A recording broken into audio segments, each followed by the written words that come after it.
Hi friends and viewers. അപ്പോൾ അശ്വന്ത് കോക്കിന്റെ ആ issue, അതായത് മൂവി റിവ്യൂസുമായിട്ട് ബന്ധപ്പെട്ടിട്ടുള്ള ആ ഇഷ്യൂ, ഞാനൊരു അശ്വന്ത് കോക്ക് ഫാൻ ബോയ് ഒന്നല്ല കേട്ടോ, ഫാൻ ഒന്നുമല്ല. പക്ഷെ ഞാൻ ആളുടെ റിവ്യൂസ് കാണാറുണ്ട്. വേറെ ഒന്നുമല്ല, എന്റർടൈൻമെന്റ് പർപ്പസ് ആണ് മെയിൻ ആയിട്ട്. ആൻഡ് ആളുടെ റിവ്യൂസ് നോക്കിയിട്ട് മാത്രം ഞാനൊരു സിനിമയ്ക്ക് പോണോ വേണ്ടേന്നോ പോണ്ടാന്നോ ഒന്നും തീരുമാനിക്കാറില്ല. വേറെ ഒന്നും കൊണ്ടല്ല, ആൾക്ക് വർക്കായിട്ടുള്ള പല സിനിമകളും എനിക്ക് പേഴ്സണലി വർക്കായിട്ടില്ല. അതുപോലെ തന്നെ ആള് മോശം റിവ്യൂ പറഞ്ഞിട്ടുള്ള പല സിനിമകളും എനിക്ക് വർക്കായിട്ടുണ്ട്, ഫേവറിറ്റ്സുമാണ്. കണ്ണൂർ സ്ക്വാഡ് പോലെയുള്ള സിനിമകൾ ഞാനിപ്പോൾ ഡീറ്റെയിൽ ആയിട്ട് അതിനെപ്പറ്റി പറയേണ്ട കാര്യമില്ലല്ലോ. പക്ഷേ ഞാൻ ആളുടെ റിവ്യൂസ് കാണാറുണ്ട് എന്റർടൈൻമെന്റ് പർപ്പസസിന് വേണ്ടിയിട്ട്. അതും പ്രത്യേകിച്ച് ഈ മലങ്കൾട്ട് കാട്ടവരാതം എന്നൊക്കെ പറഞ്ഞു വരുന്ന മൂവീസ് ഉണ്ടല്ലോ, അതിന്റെയൊക്കെ റിവ്യൂസ് എനിക്ക് ഇഷ്ടമാണ്. ആളുടെ ആ ഒരു ഗെറ്റപ്പും സംഭവങ്ങളൊക്കെ ഞാൻ ആസ്വദിക്കാറുണ്ട്. ആൻഡ് ആള് ഇന്നലെ പറഞ്ഞിരിക്കുന്ന സംഭവം വളരെ ഹോണസ്റ്റ് ആയിട്ട് പറഞ്ഞ പോലെയാണ് എനിക്ക് പേഴ്സണലി തോന്നിയത്. കാരണം ആളുടെ ഒരു ഇമോഷൻസ് വെച്ച് നോക്കുമ്പോൾ എനിക്ക് വളരെ ഹോണസ്റ്റ് ആയിട്ടാണ് തോന്നിയത്.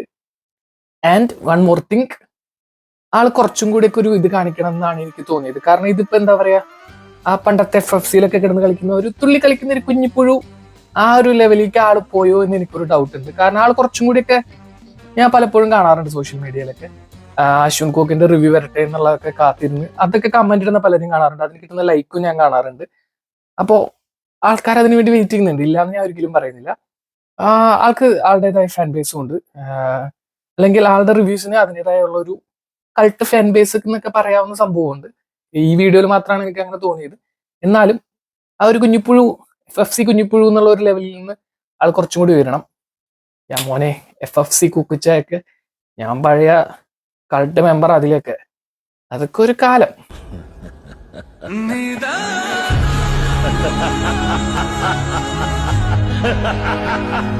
ആൻഡ് ആ സംഭവത്തിലെ എന്റെ മെയിൻ ടേക്ക് എന്താന്ന് പറഞ്ഞു കഴിഞ്ഞാൽ, ധ്യാൻ ശ്രീനിവാസനെ പറ്റിയിട്ട് ആള് പറഞ്ഞതാണ് ഈ സംഭവം.